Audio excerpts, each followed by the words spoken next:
మిర్జాలగూడలో అక్రమ నిర్మాణాలకు రాజకీయ నేతలు ఒత్తాసు పలుకుతున్నారు అని, దీనివలన కాలనీ వాసులు తీవ్ర ఇబ్బందులు ఎదుర్కొంటున్నారు అని స్థానిక ప్రజలు ఆరోపిస్తున్నారు. ఈ సమస్యపై Mirjalguda welfare association president Sriramulu Yadav ఆధ్వర్యంలో స్థానికులు నిరసన చేపట్టారు. కాలనీలో సంబంధించిన నిబంధనలను ఉల్లంఘించి రోడ్లను ఆక్రమించి కట్టడాలు నిర్మిస్తున్నారు అని, వారిని గౌతమ్ నగర్ కార్పొరేటర్ భర్త మేకల రాము యాదవ్ ప్రోత్సహిస్తున్నారు అని ఆరోపణలు వచ్చాయి.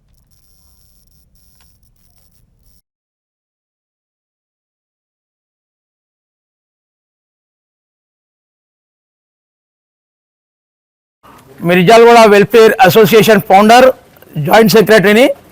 మరియు ఈరోజు ఇక్కడ మా మిర్జాలగూడ వెల్ఫేర్ సంఘ ప్రతినిధులు, వెంకటాద్రి నగర్ సంఘ ప్రతినిధులు, మళ్ళీ మిర్జాలగూడ కాలనీ వాసులు అందరూ వచ్చి ఇక్కడ ఇవాళ సమావేశం ఏర్పడడం, వాళ్ళందరూ కూడా నా కృతజ్ఞతలు. మళ్ళీ మీడియా మిత్రులందరూ కూడా నా శిరస్సు వంచి, పెద్దవాళ్ళకి శిరస్సు వంచి నమస్కారం, చిన్న వాళ్ళకి నమస్కారం. అయితే అన్న ఏం లేదు, ఇవాళ మా మిర్జాలగూడ వెల్ఫేర్ అసోసియేషన్, నేను స్వాతంత్ర సమరయోధుడు, ఫ్రీడమ్ ఫైటర్, కీర్తిశేషులు శ్రీ జంగాల పెండయ్య గారు అబ్బాయినన్న. అయితే మీ ముందుకు తెలియాల్సిన అంశం ఏంటంటే అన్న, మిర్జాలగూడ ఎప్పటి నుంచో చాలా అక్రమాలకు రోడ్ని కబ్జా చేసి కట్టినటువంటి కట్టడాల మీద 2020 నుంచి మేము మా పోరాటం.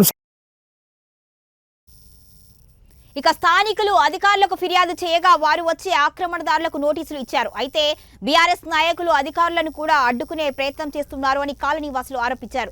మల్కాజ్గిరి ఎమ్మెల్యే వాస్తవాలు తెలుసుకోకుండా కార్పొరేటర్ భర్త మాటలను నమ్మి అసెంబ్లీలో తమపై తప్పుడు ప్రచారం చేయడం బాధాకరము అని వారు ఆవేదన వ్యక్తం చేశారు. ఇక ఎమ్మెల్యే అంశంపై నిజాలు తెలుసుకొని తమకు బహిరంగంగా క్షమాపణ చెప్పాలి అని డిమాండ్ చేశారు.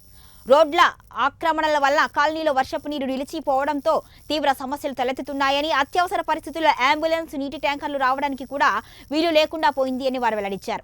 వేసవి కాలంలో నీటి సంక్షోభం మరింత తీవ్రతరంగా మారుతుంది అని, రోడ్లపై అక్రమ నిర్మాణాల వలన తాము నిత్యం ఇబ్బందులు ఎదుర్కొంటున్నాము అని పేర్కొన్నారు.